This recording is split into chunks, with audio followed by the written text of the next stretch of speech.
Hi, it's Dwyer. It is the day after Martin Luther King Jr.'s birthday, Donald Trump's inauguration. Let's get back in the saddle. It is Tuesday, January 21st, 2025. Let's talk about the NFL Conference Championships, but first remember, the opinion you should follow should be your own. Just consider this video to be a second opinion from a complete stranger online. Now, let me just say, I had a bad week last week. Sometimes you question your model. I'm not going to do that here. I had Houston getting 8.5 points. And of course, Houston lost that game against Kansas City by 9 points. Let me also say I had the over 42.5 in that game. Only 37 points were scored. So I lost on the Houston versus Kansas City game. The Baltimore game is a bit more troubling. Just personally, understand, I had Baltimore. I was laying a point in Buffalo against the Bills. A lot hung in the balance. I also had the under 51.5 points. Well, just understand, I want you to look at that box score carefully. Let's figure out how to read box scores here. Baltimore had the edge in total yards.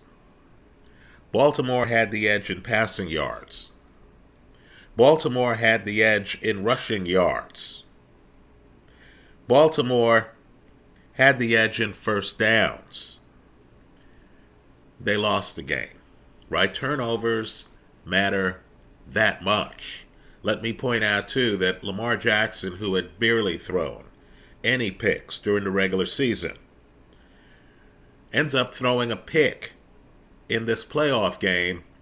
Just understand, that's really the story of the playoffs. It's a different season. Quarterbacks like Justin Herbert,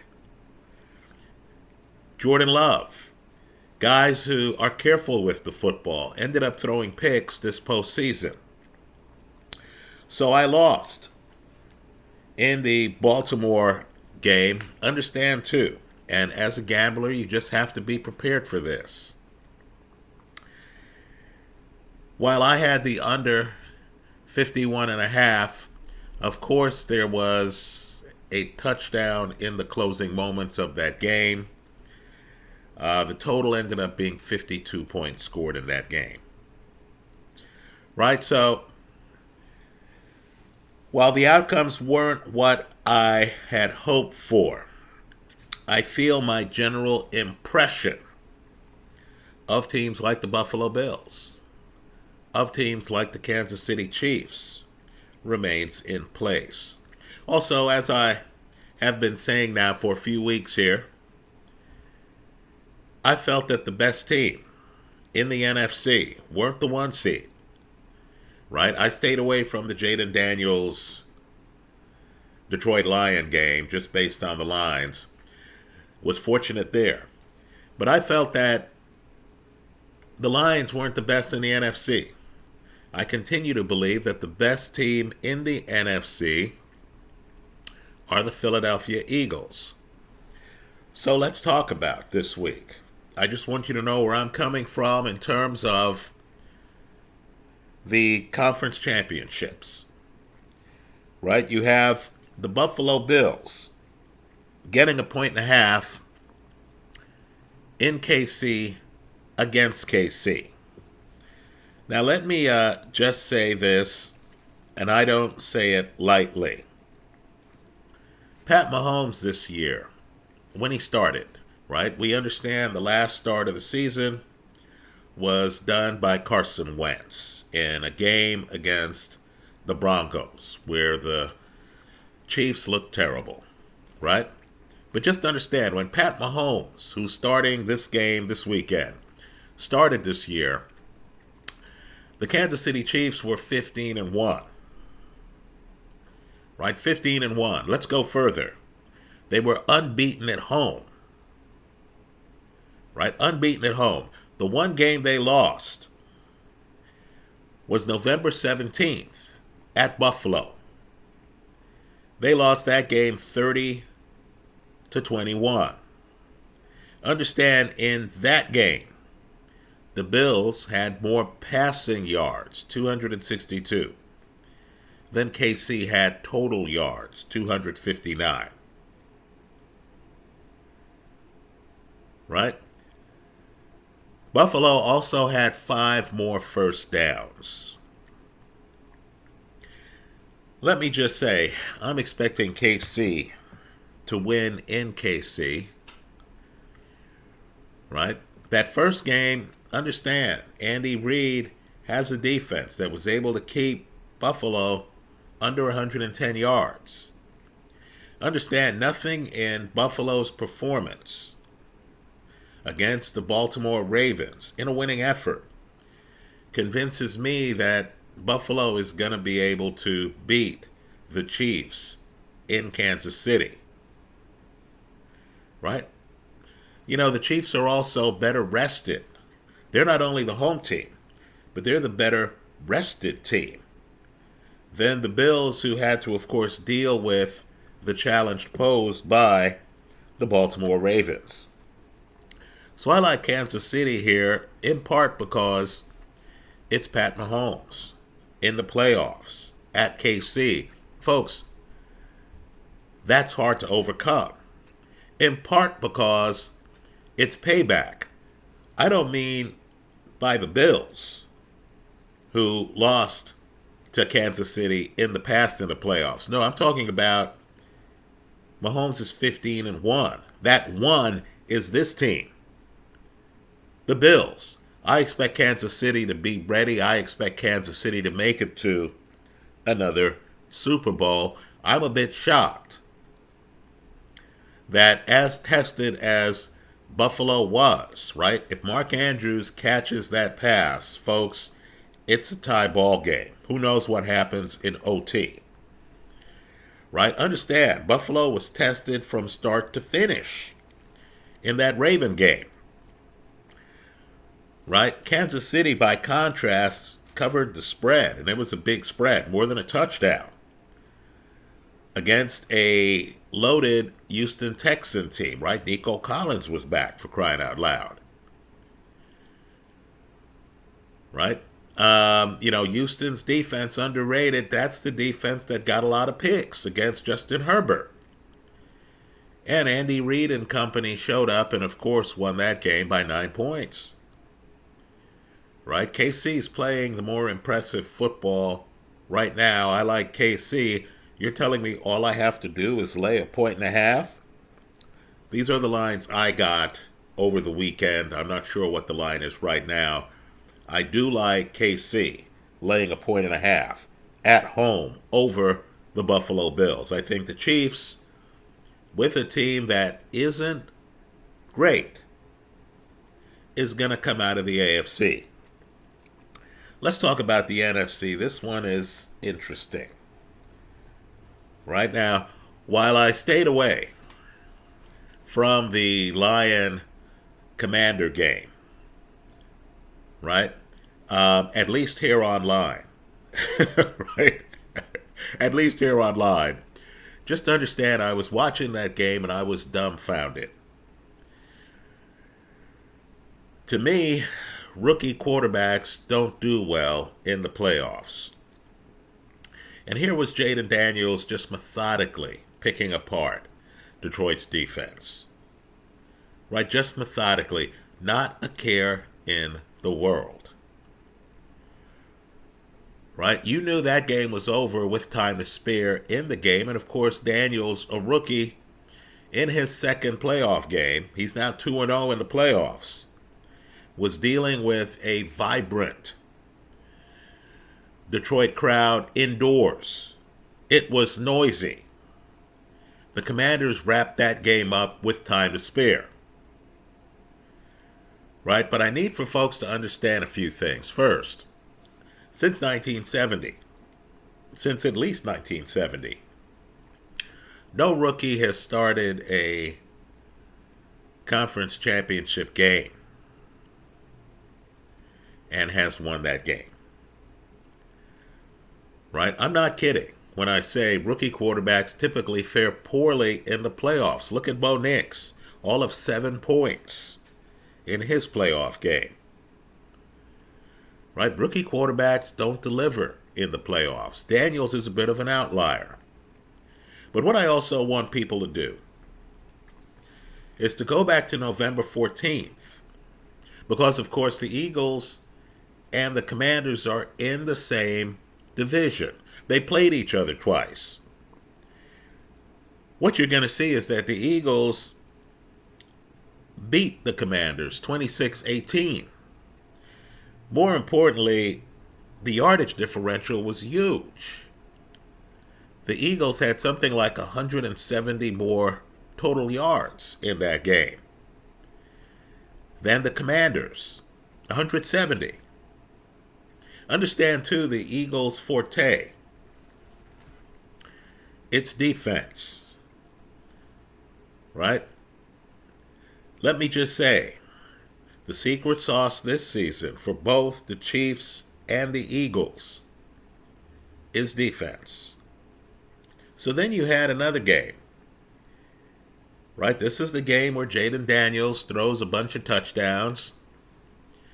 This is the game where the Commanders actually end up beating the Eagles. Right? First, let me point out that game featured a quarterback other than Jaden. Right? Jalen Hurts. Right? Just understand, that game shouldn't be a measuring stick because Philly lost its quarterback. But even with the backup quarterback, the Eagles should have won that game. The Eagles had the lead by chance. Total coincidence. I happen to watch the last half of the fourth quarter of that game, just by chance. And had the Eagles converted a first down, right, had Devontae Smith, who is a sure-handed receiver, caught an easy pass for a first down. Understand, Smith was thinking about what he was going to do after the catch, when what he should have been doing was thinking about just catching the ball and ending the game. Ball hits him in the hands, bounces off. That's all Jaden Daniels needed. Commanders got the ball back. Commanders won the game. Right, folks? The big question here, and it's one they're covering up, the big question for this game is Jalen Hurts healthy? Right? If you saw the post-game interview with Melissa Stark after the Ram game, where Hurts is being evasive, and she flatly says to him, "Are you okay?" Because it looked like his leg had been rolled up on. Right? Understand, until that point, Hurts was dynamic. He had rushed for a 44-yard touchdown. Right? She asked him flatly, "Are you okay?" And his response was a pre-planned political response. He said, "Look, I'm just going to enjoy this win with my teammates." Now, of course, this is the internet age. Somebody has a video up on Hurts walking in the tunnel after he left the field. Folks, I didn't like that video. He's gimpy. Understand, this is a guy who went into the tent after his leg got rolled up on. When he left the tent, he had a knee brace on. Right? If Jalen Hurts is healthy, I believe the Eagles are coming out of the NFC. If Jalen Hurts is not healthy and can't move around the pocket, then it gets a little bit more complicated. But I need for people to understand that just like I believe, and it doesn't matter now, but just like I believe still that the Ravens are a better team than Buffalo. Right? Again, look at the box score. Look at the offensive numbers. Look at the first downs. Right? I believe that the Eagles are a better team than the Commanders. I also believe that Jaden Daniels has been fortunate. Right? He played a defense last week that was not top notch. Right? The Detroit Lions are a group of gamblers on defense because, in part of injuries, they lost Hutchinson and things like that. They're a bunch of gamblers. Tampa Bay's defense, the defense that Daniels played the week before, while they're inventive, right? That's not a top-notch defense. This Eagle defense is top-notch. I'm expecting them to stop Jaden Daniels, right? They just stopped a Super Bowl winning quarterback in Matthew Stafford. I'm expecting them to stop Jaden Daniels. I'll be surprised if Daniels, who threw a lot of touchdowns against the Eagles in the second game, right? The Commanders won that game by 3 points. 3. Right? I'm expecting Daniels to throw at least one pick in this game. I also think, too, that when you have a gimpy quarterback, like the Eagles have, and when you have a team that, in my opinion, is really defined by its defense. Don't get me wrong, Saquon Barkley is certainly an offensive dynamo. You know, I personally feel A.J. Brown is one of the very best receivers in either conference in all of football. Right? I believe he's a big game wide receiver. While the Eagles undoubtedly have stars, right? The A.J. Brown, Devontae Smith duo at wide receiver, I would say can match up with any wide receiver duo in this league. And that includes Chase and Higgins. Right? This Eagle team is primarily a defensive team. And I'm just telling you the way defensive guys think. Right? No, I wasn't a player. I've just watched football long enough and I've just looked at enough great defenses. Right? The Bears back in the day. The Ravens with Ray Lewis. I'm just telling you that Philly defense is going to look at Hurts, their quarterback. They're going to know he's a gamer. He's a workout warrior. They're going to see him limping around. And they're going to say, you know what? We're going to carry this team. Right? Hurts is a brave man. We know that knee is worse than he's letting on. We ourselves were in the tunnel with him while he was, limping into the locker room. We know he's putting it all on the line.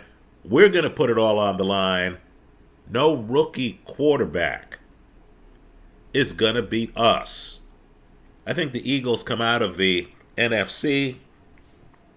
Let's just say I don't like the 6-point line.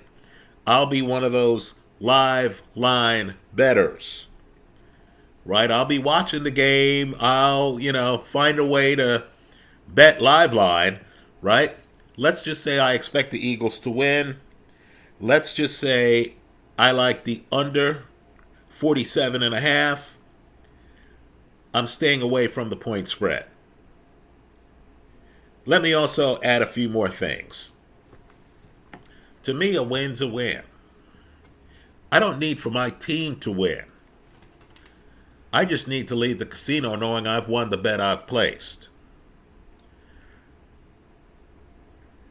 If the Commanders upset the Eagles, right? And if they end up playing the Buffalo Bills, I'll expect that game to go over. Right? But understand you have two great defenses of these 4 teams that are left. Kansas City and Philly. right? If it's KC against Philly, I believe the world is going to be blinded by the offensive talent, right? You say Pat Mahomes and you immediately are thinking of an over 50 points, right? You immediately are thinking of Pat Mahomes throwing the ball all over the football field, right? A team that needs 3 in overtime and instead gets a touchdown, right? If Philly comes out of the NFC, I believe you need to take the under in the Super Bowl, right? Obviously, I have futures bets. You know, I'm primarily a futures bettor, right? But for that game, the bet would be the under, right? KC, Philly, folks, those are 2 defensive teams, right? While they have a lot of stars on offense, Travis Kelce's a Hall of Famer, as is Mahomes, obviously, right? For my money, A.J. Brown's a Hall of Famer. Saquon, 2,000-yard season. Look at his yards per carry. It's well north of Emmitt Smith's for his career, right? You have some potential Hall of Famers on offense on both teams.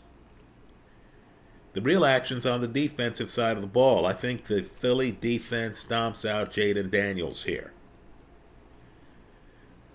I think Kansas City does what Kansas City's been doing.